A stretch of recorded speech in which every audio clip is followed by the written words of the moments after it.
जाएंगे प्रांत ऑफिसर अपने ऑफिस में नहीं दिखता है। इसका काम ऐसा है कि यार ये काम नहीं करने की पगार लेता है और काम करने की रिश्वत लेता है।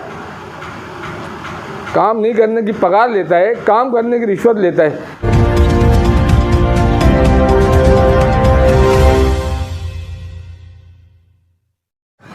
पिछले दिनों पहले तो मैं आप लोगों को बहुत बहुत शुक्रगुजार हूँ कि कम टाइम में आप लोग हमारे पास आए, हमारे बुलाने पर आए। आप लोगों को बहुत बहुत शुक्रिया।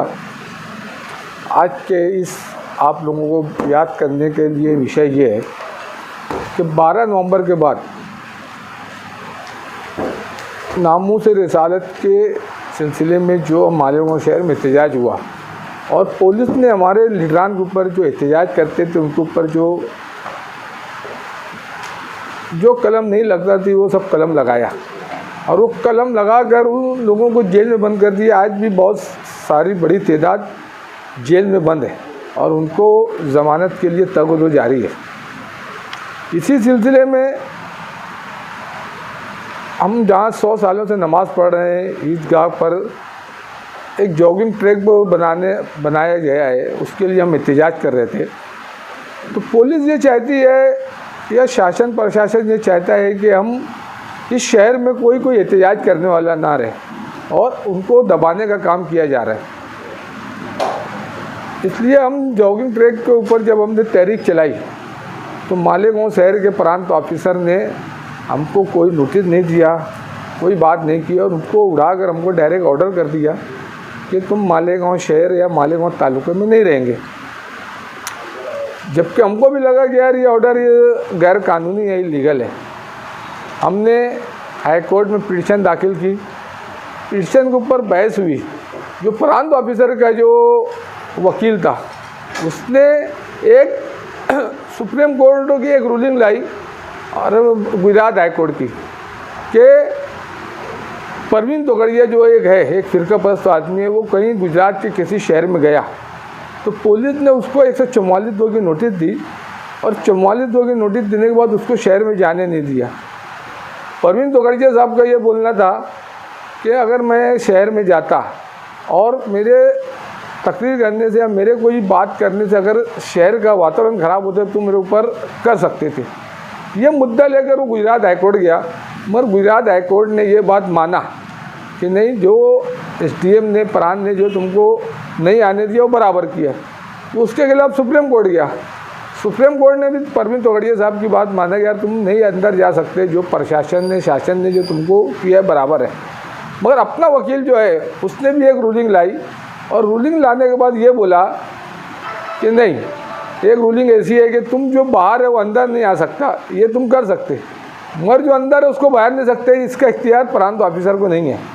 और जज ने ये बात को माना और मानने के बाद ये बात लिख कर दिया है कि प्रांत ऑफिसर को ये इख्तियार नहीं है कि वो किसी आदमी के रहते घर से उसके घर से बाहर करे। वो हमारे हक में फैसला किया और जो हमारा तड़ीपार का जो मामला था उसको सेट असाइड किया, क्वेश कर दिया। मगर उसके साथ हमारे साथ एक और ऑर्डर किया कि लॉ एंड ऑर्डर ख़राब हो, इसके लिए तुम जॉगिंग ट्रैक पर तुम मत जाना। हमारे खिलाफ जो ऑर्डर दिया है, इसलिए हम कोर्ट ने अगर हमारे खिलाफ कोई फैसला दिया है तो हम उसका मरे दम तक पालन करेंगे और उसको करेंगे। मगर SDM को, प्रांत को अगर उसको इख्तियार नहीं है और उसने हमारे खिलाफ जो भी किया है तो हमने उसके ऊपर इज्जत अदब का दावा किया है और हमारी बदनामी की है, जिसकी वजह से हमें समाज में जो बिजनेस करते उसमें बहुत सारी जगह तकलीफ़ आई। तो हमने उसके लिए थोड़ा ही किए। सबसे बड़ी बात यह है कि आज सुनने में आया कि बहुत सारे लोगों के ऊपर 110 ईगल लगा और लगाए। ऐसे वक्तों में इनके खिलाफ बोलने के लिए, इनके खिलाफ कोर्ट कचहरी करने के लिए, इनके खिलाफ इनके ऊपर भी केसेस बने या इनके ऊपर भी कुछ न कुछ, इसलिए हमने ये हिम्मत जुटाई और उसको हमने 10 लाख रुपया हमको इसका हर्जाना दो। हमारे सलीम अहमद अब्दुल रऊफ साहब जो है लोक संघर्ष समिति के सदर है, लोक संघर्ष समिति के सदर की हैसियत से उनको दिया है और आने वाले वक्तों में मैं इसके खिलाफ हाईकोर्ट में अपना हर्जाना दाखिल करूँगा। महीना 1.5 महीने में मैं वो करूँगा, भी नहीं करूँगा, महीने भर बात करूँगा। और ये प्रांत ऑफिसर ऐसा है, ये अच्छे लोगों को तो परेशान करता है, मगर तुम जब जाएंगे प्रांत ऑफिसर अपने ऑफिस में नहीं दिखता है। इसका काम ऐसा है कि यार ये काम नहीं करने की पगार लेता है और काम करने की रिश्वत लेता है, काम नहीं करने की पगार लेता है, काम करने की रिश्वत लेता है। इसके वक्त में हर काम आप अगर प्रांत ऑफिस चले जाओ तो बगैर एजेंट के कोई काम नहीं होता। एजेंट रहता है तो 2 घंटे में काम लेके आ जाता है, और कोई अगर आम आदमी अपना काम खुद से कराने जाए तो उसको महीनों दौड़ना पड़ता है, अलग अलग क्यूरी लगती है। इसके वक्त में गवर्नमेंट का रेवेन्यू का बहुत बड़ा नुकसान हो रहा है, चाहे वो पत्थर वाले हो, चाहे वो रेती वाले हो, चाहे मुरम वाले हो, अलग अलग लोगों से ये हफ्ता लेकर इनका माल पास हो रहा है। ये लोग चोरी कर रहे हैं, रेती की भी, पत्थर की भी, मोरम की भी, और ये उनसे हफ्ता ले रहे हैं और इनके ऊपर कर नहीं रहा। हमारे गवर्नमेंट का ये नुकसान कर रहा है। उसके बाद जो बेचारे गरीब लोगों के आधार में जो मामला है, ये इसने ऐसा कुछ कर दिया है कि यार भैया इनकी तहसील से भी दस्तखत लाओ, जिसकी वजह से जो 100-200 में आधार बनने वाले हैं वो 500-600 रुपये उनसे लेते हैं। ये गरीबों के ऊपर मार है। उसके बाद ये जो आदमी है जो राशन दुकानों पे माल नहीं आता है, लोगों को मिलता नहीं है, इसके ऊपर भी इसका नियंत्रण नहीं है। कहीं ना कहीं ये उनसे भी मैनेज है। इसलिए ये आदमी इनके ऊपर तो कोई नहीं कर रहा है, और हमारे जो शरीफ लोग हैं इनके ऊपर हैरान कर रहा है। जिसके पास ज़मीन के केसेस है, ये ज़मीन के केसेस नहीं चलाता है। जो आदमी से बात करके इनका तय हो जाता है वो केस का निकाल करता है। 1-2 साल से लोग परेशान हैं, लोग आके बताते हैं कि यार ये नहीं करता है। इसलिए ये सब चीज़ें होने की वजह से हमने तय किया कि यार इसके खिलाफ़ करना चाहिए, और कहीं ना कहीं ऑफिसरान को ये लगना चाहिए कि तुम अगर कोई गलत फैसला करोगे हम छूट के आएंगे तो ढोल नहीं बजाएंगे, बल्कि तुम भी जवाब दे हो, तुमने गलत फैसला किया इसलिए हमको हर्जाना मिलना चाहिए।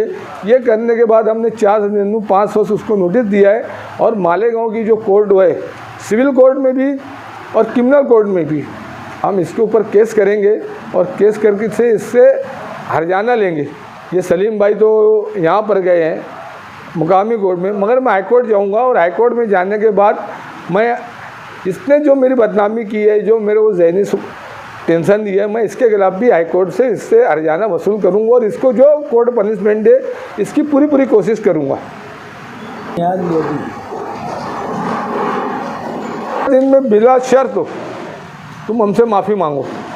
मराठी पेपर और उर्दू पेपर जो जिला लेवल गए उस पर हमसे माफ़ी मांगो, बिला शर्त मांगो। हमने इसको ये भी कहा है। ये मैं लोगों को एक हिम्मत दिला रहा हूँ। अगर हम ऐसा करेंगे तो आने वाले वक्तों में जो हमारे दूसरे भाइयों को जो तकलीफ दी जाती है वो नहीं होगी।